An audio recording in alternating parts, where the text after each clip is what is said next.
Guys, I'm real sorry. I'm trying to get that camera right. I'm telling you, operating here at the makeshift studio here. Still taking care of grandkids. And it's a joy. It really is. Get a cup of coffee, everybody. Calm down. Planet X location. Yep.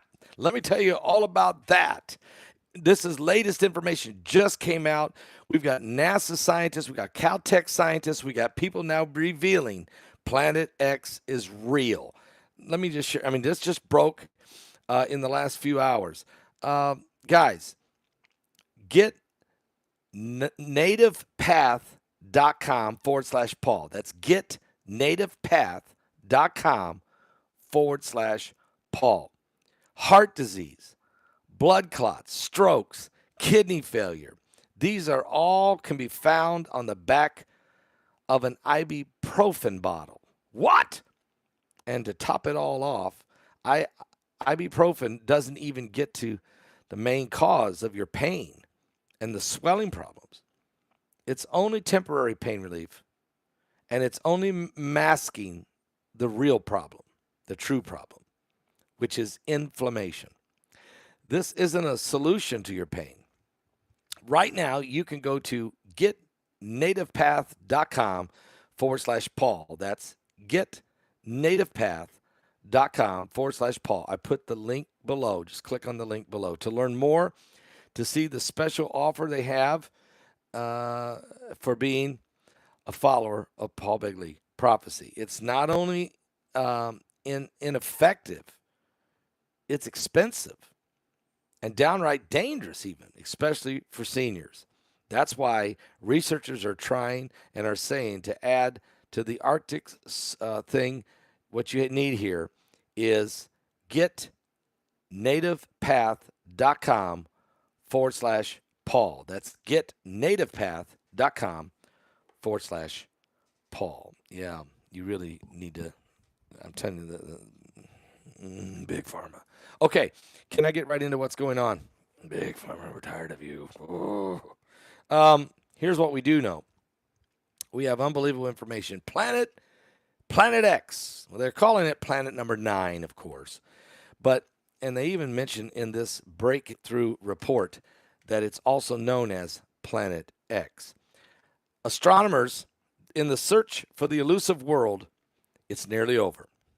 Yep, astronomers have been scouring the outer solar system for signs of the hypothetical 9th planet, also known as Planet X, for almost a decade. Really, folks, since they found it in 1985. But then they stopped looking for it. NASA found it in 1985, and then they quit talking about it in 1992. Then they fired it back up again in 2016, and now they've already tell you where it's at. Okay, deep, deep, deep into the outer reaches of the solar system.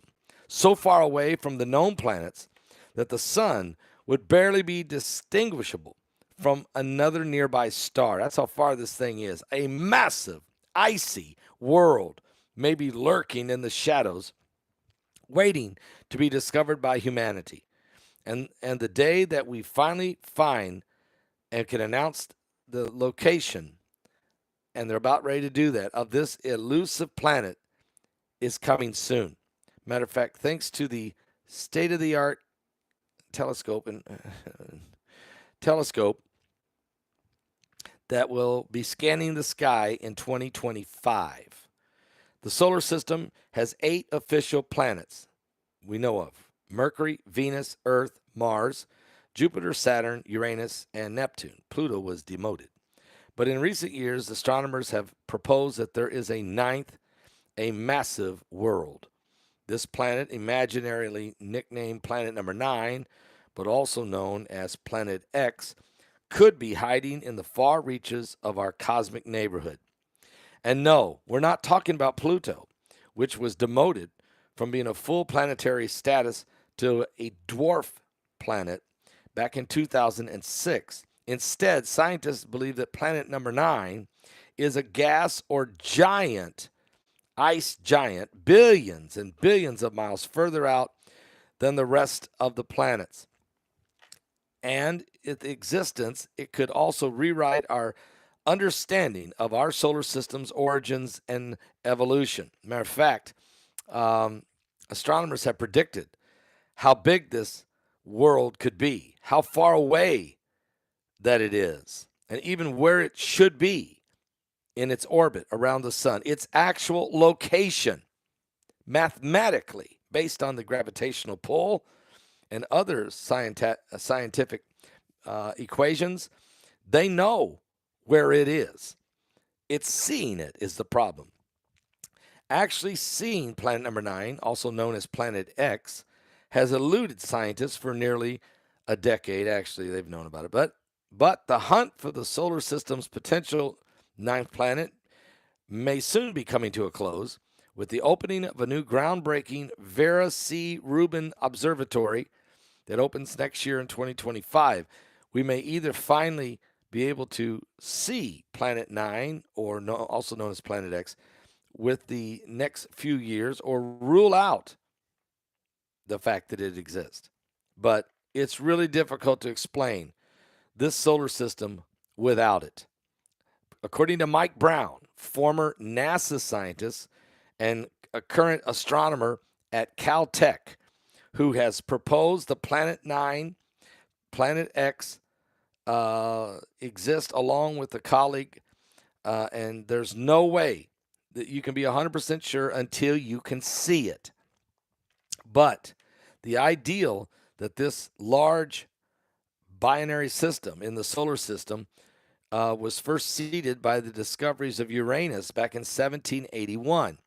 Neptune was located and discovered in 1846, more than 3,000 years after the other planets were first spotted by the Babylonian Empire. These discoveries prove that the solar system was much larger and is much larger than humanity once believed it was, and raises the possibility that other worlds are waiting to be discovered.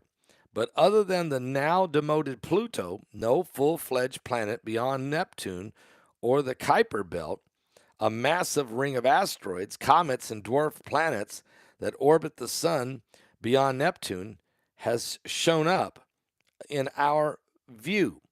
And as astronomers map more of the outer solar system, it seems increasingly that they are missing something as large as a massive planet, 10 times larger than the Earth.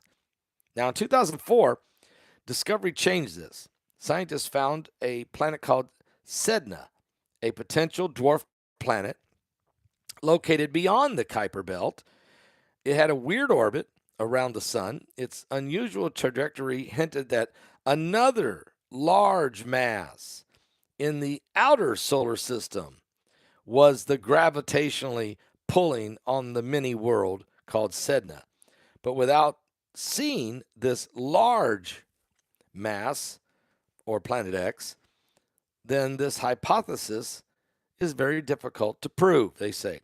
But in 2014, there was a study done, and astronomers announced that they had detected a smaller object in the Kuiper Belt named 2012 VP113 with an eccentric orbit similar to Sedna's. The findings also hinted that more eccentric trans-Neptune objects were waiting to be found. These findings caught the attention of Mike Brown and his fellow astronomer at Caltech, Konstantin Bastian. And I've talked about these guys many times over the years. You guys know that I've been on almost 15 years. I've been studying this Planet X thing for 15 years, and we've held conferences. As a matter of fact, some of the best conferences you could ever. We've done one called "The Effects of Planet X." It's a great webinar. It's at you can get a copy of it right now at my website. We just did Pole Shift, where there was more information about Planet X. Cataclysmic Apocalypse was another great webinar. So we've been on this. Anyway, Konstantin Bastian noticed that the planet Sedna and 2012 VP113 had the same kink in their orbits. This shared irregularity, which causes the objects to briefly dip below the known planet's plane of orbit, suggesting that something else, such as an asteroid clump, a dwarf planet, or even a full-fledged world, a binary system, is tugging on these objects with their gravitational pull, and that would have to be something big. And at the beginning, we didn't say there was a planet because we thought it was a ridiculous thing for us to say, said Brown, who also co-discovered Sedna and was instrumental in Pluto's planetary demotion.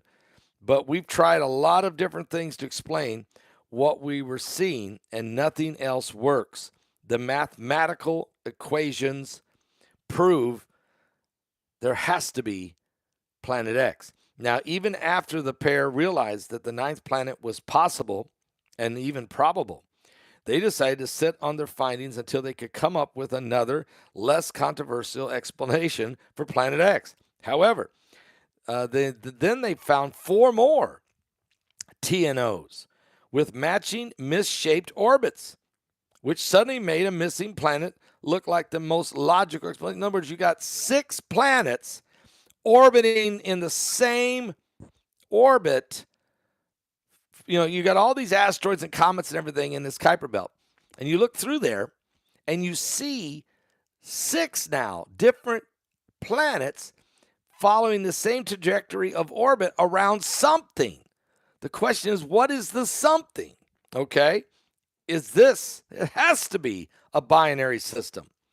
Now, at this time, the duo calculated there was just 2% chance that all 6 of these TNOs had studied shared the exact orbital oddities thanks to random chance. I mean, it's 98% chance there has to be a binary system. There has to be Planet X. And as soon as you see that, you're like, oh man, there is a planet out there, said Mike Brown. So in 2016, Mike Brown and Constant Bastian published their Planet Number 9 hypothesis, which has captured the public's imagination ever since. Since 2016, Mike Brown and Bastian and others have continued to hunt, like Gil Brazard, like BP Earthwatch, like lots of other people. Okay, we could get into here. I mean, half of NASA, all right, and they don't want to say it. These discoveries also constrained. Although they have not found it, they can't see it, but they can see the effects of it, the effects of Planet X, and bringing the total now to 13, and further strengthening the case that there has to be a Planet X. That's right. Now it's 13 different planets following the same orbital pattern around something. These discoveries also constrain Planet Number 9, or Planet X's potential size, its distance from the sun, and its orbital trajectory through a solar system. Our best estimates are that it's about 7 times, maybe 10 times larger than the Earth, anywhere between 7 and 10 times the mass of our planet Earth. Brown said this would make it the 5th most massive planet in the solar system, behind Jupiter and Saturn, Neptune, and Uranus. Now, Planet Number 9's composition is probably most like Neptune due to its distance from the sun, Brown said. That would put its diameter at something like 2 times wider than the Earth. Some scientists have also suggested Planet Number 9 could be surrounded by several moons, just as the hefty gas giants are. If it exists, Planet Number 9, or Planet X, is likely around 500 astronomical units away from the sun, meaning 500 times further than the sun is to the Earth. That would be 500 times 92 million, if you want to calculate that. That's how far away they think this thing is. This may sound distant, but similarly sized exoplanets have been discovered orbiting alien stars at equally massive distances, showing that this is possible. This far out, it could take between 5,000 and 10,000 years for Planet X to complete one single trip around the sun. Its orbit is possibly highly elliptical, so its distance from the sun would vary widely over time. It's also likely it does not orbit on the same plane as the rest of the planets, which makes it even trickier to locate. Planet number 9's unusual orbit and extreme distance from the sun also raises the possibility that it could be a rogue planet, an interstellar world that was captured by our sun after being ejected from its star system. However, Mike Brown and Bastian both believe that Planet X likely formed alongside the other planets in the solar system. Many astronomers are cautiously optimistic about Planet X's existence. It is quite likely that Planet X exists. Alessandro Morbilli, I said it wrong. He's an astronomer at the big observatory there in France. He said that in an email, he said, quote, there are several indirect lines of evidence in favor of its existence. He has reviewed Mike Brown and Constant Bastian's 2016 paper and information before it was even published. David Rabinowitz, as an astrophysicist, he's in Yale University. He agreed that something is likely out there. Its Planet X is the best explanation so far. You could call it Planet 9. He said the discoveries of additional eccentric TNOs since Planet 9 was first proposed have maintained confidence in this theory. In other words, since we got 13 planets following in a consistent orbit around something, it means something has to be there. Okay, it won't do that. You have to have something that things orbit around. There has to be a gravitational balance. So what is this thing? Where is this thing? If it's an icy, frozen planet, even if it's 10 times larger than the Earth, but its distance so far from our sun that there's no reflection of it. It's in a dark, dark area.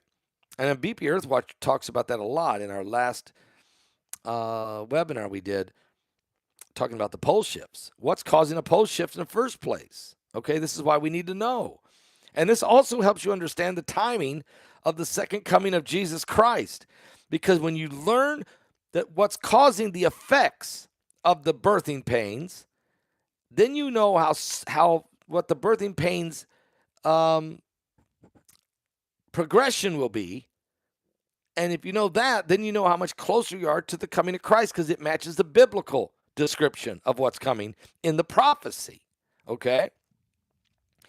But not everyone is convinced that there is a planet number 9 or Planet X.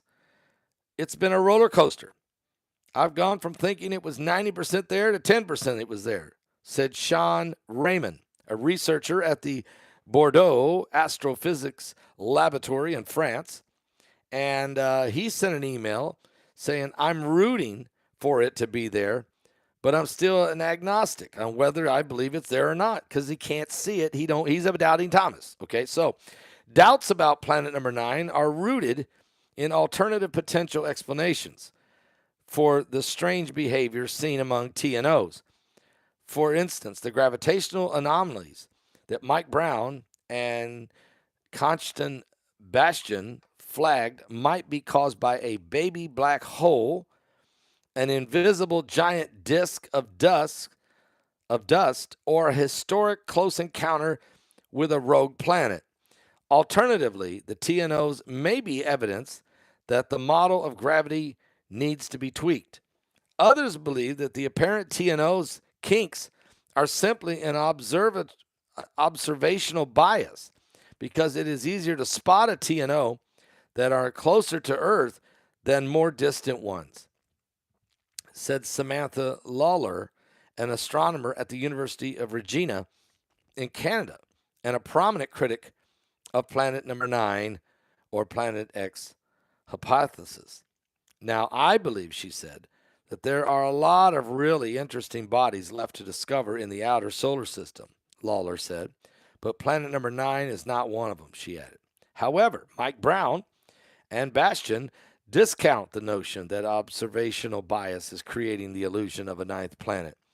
I'm as confident as you can possibly be that Planet 9 exists because of the gravitational pull on 13 planets consistently. But until you see it, till you find it, people don't believe. So if Planet X does exist, why haven't we spotted it yet? We don't have the technology. We don't have the equipment, maybe. Or have we?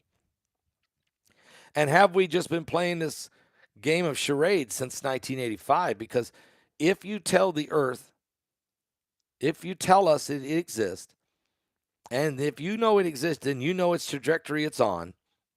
And if as it gets closer, it will create catastrophic, cataclysmic events, volcanic eruptions, massive earthquakes and tsunamis, hurricanes unheard of, hypercanes, tornadic activity. It will cause the poles to shift, the ice to melt, and the earth to shake and quake and reel and rock like a drunkard, as it says in Isaiah 24. And you know that. And you pretty well know the timing of that. Do you tell the public that? So far, researchers have analyzed thousands of images, they say, from multiple sky surveyors along Planet Nine's proposed orbital pathway, looking for objects that might be out there. Brown says, unfortunately, we still have not seen it, but we can see the effects of it. Matter of fact, Brown and Bastian have analyzed the data from this panoramic survey telescope and rapid response system called Pan-STARRS. They've been setting in Hawaii. They have confidently ruled out 78% of the suspected orbital pathway as possibly hiding the places for the planet. And they've narrowed down their search within 22% of the orbital pathway. We're looking for it through this telescope. But unfortunately, this telescope can't see far enough. And that's why they're telling you that this brand new observatory, I mean, even the James Webb space, this ground, they're saying that, look, we've looked through this. We also know that Vera C. Rubin Observatory in Chile is searching. And that ground-based telescope, which will be equipped with the world's largest digital camera, will let researchers peer further into the solar system than any of its predecessors. Plus, we got the James Webb Space Telescope that has enabled researchers to look further across the observable universe than ever before.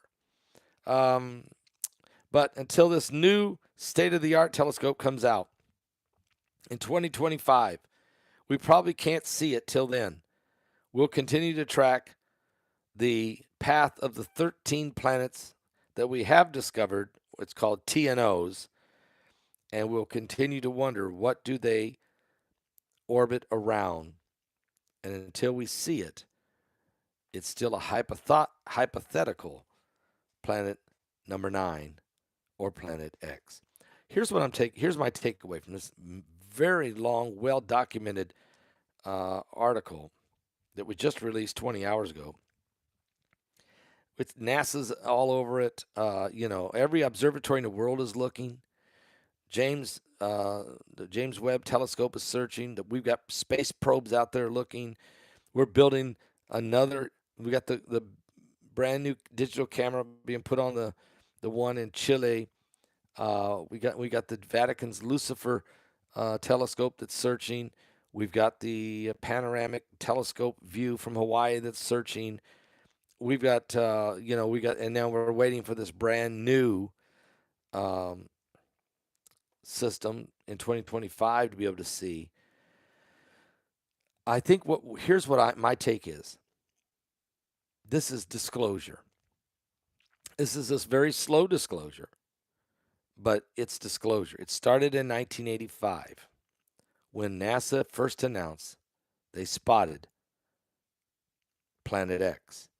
For 7 years, NASA had a team publicly reporting and watching and searching and monitoring with the equipment they had at that time, Planet X. They knew then it was about 10 times the size of Earth. They knew where it was apparently located. They were watching all of the effects of it, and they began that process. This was 1985.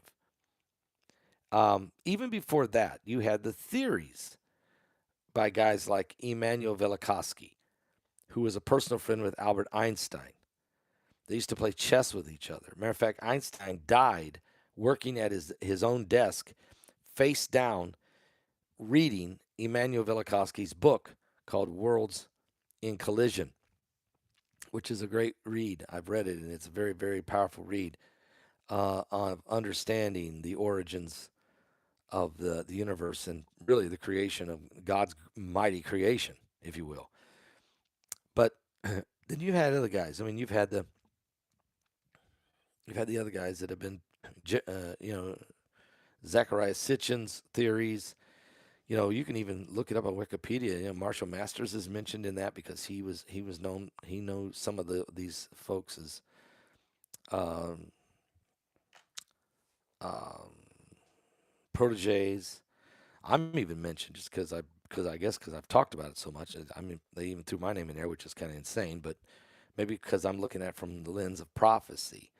But yeah, it's one that is so 1985, and then by 1992, NASA said, forget it. They closed down that entire division, and then said there's no such thing, and they went silent till 2004 when Mike Brown and Bastion, Constant Bastion, came out and said, look, there has to be. We know. We can see the gravitational pull on our planets. Now, these guys were both NASA scientists, so they then moved over to Caltech. They're astronomers and scientists, and so they went to Caltech, and then they've been reporting on this since 2004. They gave more reports in 2009. They gave their update in 2014. They gave their big report in 2016. I've been covering all that since I've been on the air doing live broadcasting. I've been doing live broadcasting here on YouTube since 2010 and podcasts. I've been doing television for 10 years and been in ministry for 40 years. And I can tell you that whole time that I've been in the ministries, I started preaching in 1984, and Planet X was discovered potentially in 1985. So this is something that's not new to me or strange. And then I go to the Bible because I'm not a scientist. I'm not an astronomer. I'm not an astrophysicist. Not even close to anywhere near it. No comprehension to it. But I do understand biblical truth. I do understand. I am a theologian because of a lengthy time of studying Scripture and understanding of the origins of the Bible and God's creative hand. And there's nothing that's ever been made that wasn't made by Him. And He has laws. There are laws. There are biblical laws. There's creative laws. There's God's masterful creative laws. So we simply can say, what goes up must come down. Okay, we know the law of gravity. We understand the law of relativity now that Albert Einstein proved that. His theory of relativity was proven during a solar eclipse. Even during our solar eclipses, people they can see some kind of faraway planet because the sun is darkened just enough to see.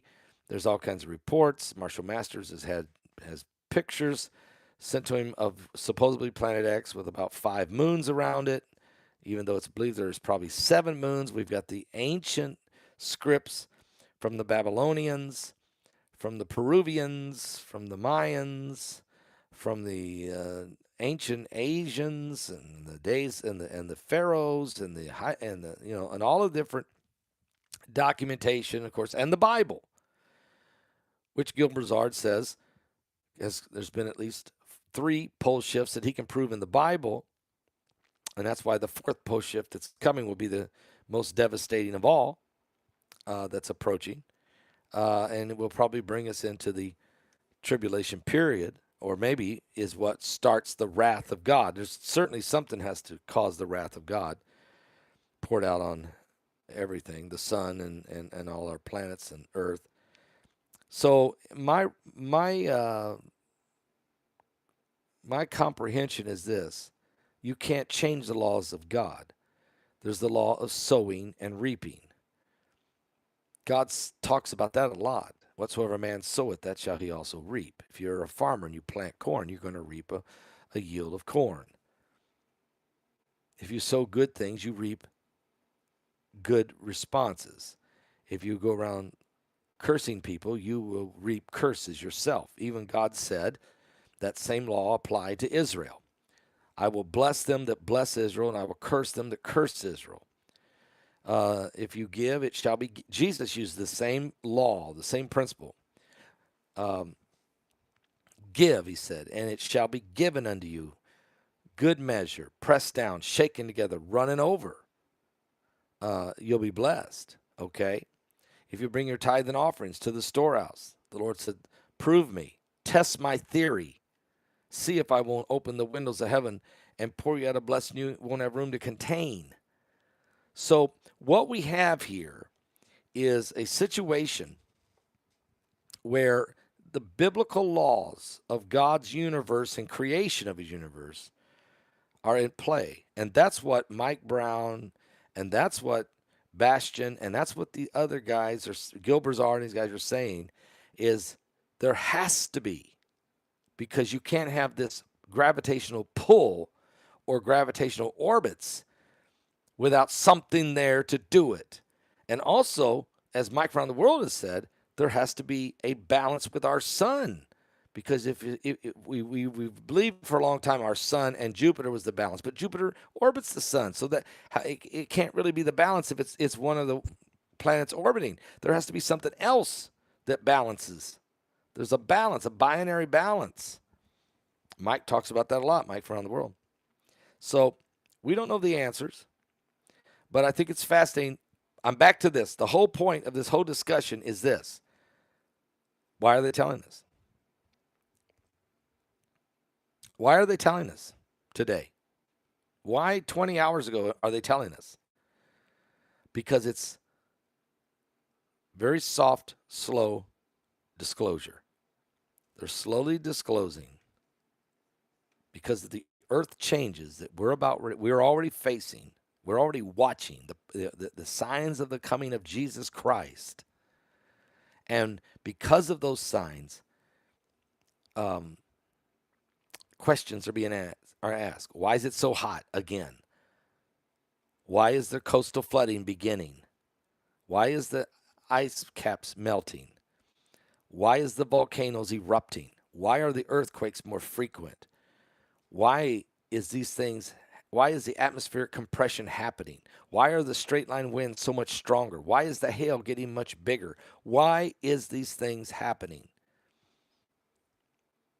You could just be simple like me and say, because Jesus said it would happen before I come, so I'm getting close to coming. But that won't cut it with most of the world.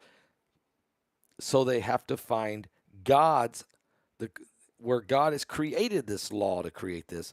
They're trying to find the elusive planet X.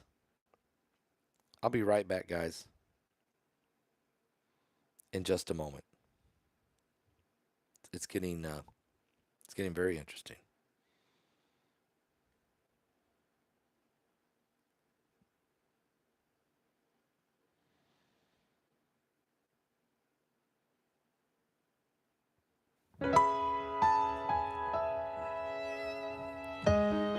This is why God is real. Because everything he did good. Give your life to Jesus Christ. He's coming. He is coming.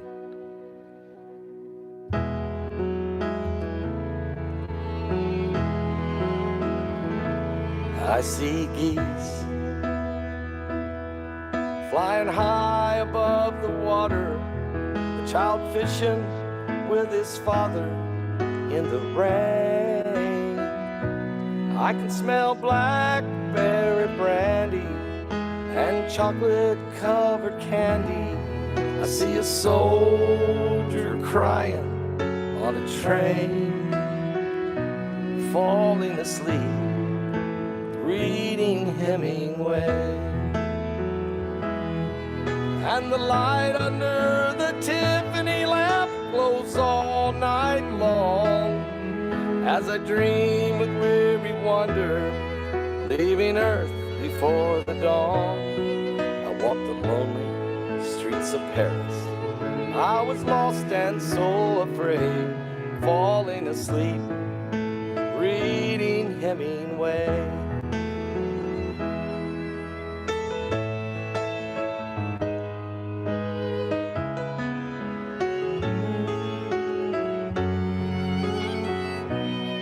I feel the deepness of his weakness. I can taste the brandy sweetness at a roadside Idaho cafe. I can hear old Teddy laughing, Fitzgerald's toes a-tapping to the roaring sounds of yesterday. Falling asleep, reading Hemingway. And the light under the Tiffany lamp glows all night long as I dream with weary wonder, leaving Earth before the dawn. I walk the lonely streets of Paris. I was lost and so afraid, falling asleep, reading Hemingway. I love the violin in this song, and that was Joseph Shackelford, who actually was doing the violin, and another guy, Gabriel, did the cello. And the light under the Tiffany lamp glows all night long as I dream with weary wonder, leaving Earth for the dawn. I walk the lonely streets of Paris. I was lost and so afraid, falling asleep, reading Hemingway. And a shotgun blast echoed across the page, falling asleep, reading Hemingway.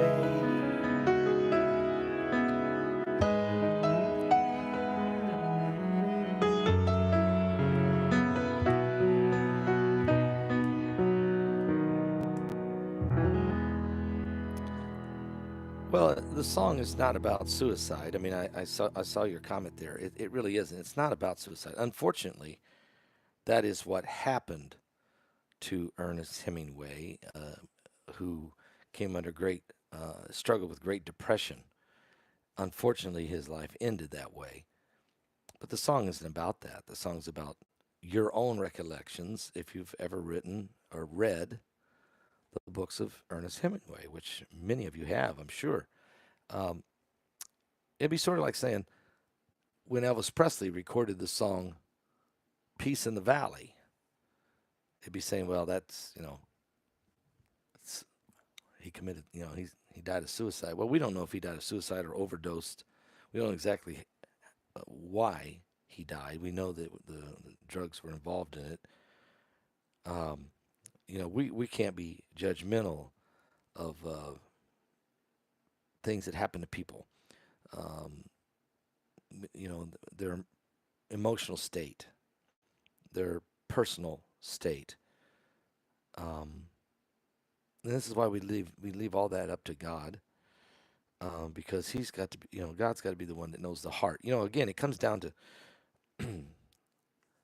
where you are. There's been a lot of people who have died from overdoses. They weren't trying to kill themselves, and there have been people who took their own lives, but they really didn't want to do that. They were in maybe in a mental state, maybe in some type of deep depression. Maybe they had some type of Alzheimer's or some other type of disease that was affecting their judgment and logic. No different than a kidney failure or liver failure or heart failure. The brain's another organ. We know that when certain dementias start, different things happen. People make decisions they would never have made before. So I'm very careful about how to approach those things. And the person who made that comment, they're not throwing off. I know you weren't. But when I saw that comment, that I thought, yeah, maybe that's a good segue to discuss that. I don't like to think that how the ending of a person, I don't like to reflect that on a person's entire life, because that how you come into this world and how you leave this world are two facts of life. But how you live your life, well, that's the what's going to make the difference in the end. Remember, I give you a story. A guy named Samson in the Bible, God gave him the power of God in a physical form so that he was actually incredibly greater. You know, because you had Nephilims in the world, okay, that were from the fallen angels, and they were mighty men, and they were giants, and they had very powerful strength. For some reason, God decided to said, let me just one up one on the devil, and I'm just going to take one of my guys, and I'm just going to give him the supernatural power of God in a physical form. I mean, think about this. He hunted down 100 foxes and caught them with his own hands, tied their tails together, and turned them loose on a fire to burn down a field. What? He picked the entire gate and the posts that hold the gate from a fort and carried him on his shoulders to the top of a hill.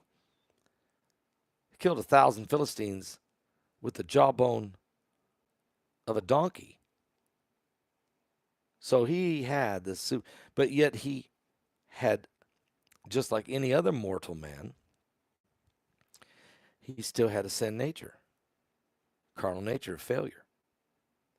And then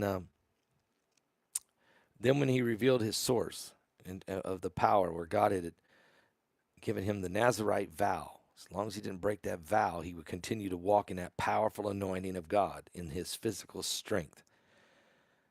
But sin brought him down, and it revealed his strength. His hair was cut, shaved. He lost his power. They blinded his eyes, mocked him, and they would parade him out in their big festivals in the Colosseums and make fun of him. And but his hair began to grow, and he began to repent, and his hair began to grow, and he asked God, would you just give me one more time? Can you just give me that strength? Just give me that. In other words, will you forgive me for all the sin where I've messed up? And his last death was greater than all of his other victories combined. When he tore down the Colosseum, he killed more Philistines that day than he had in his whole life before. He lost his life too. But he had found redemption. He had found forgiveness, even at his death. I'll be back with more current world events and how they relate to biblical prophecy. Stay right here. Jesus is coming soon. Give your life to Jesus Christ. Maybe this will help somebody. Maybe you had a loved one that died in some type of a way. Don't let this death, don't let this haunt you or hurt you or cause you to lose your faith in God. God is a big God, a loving God, a compassionate God. God bless all of you.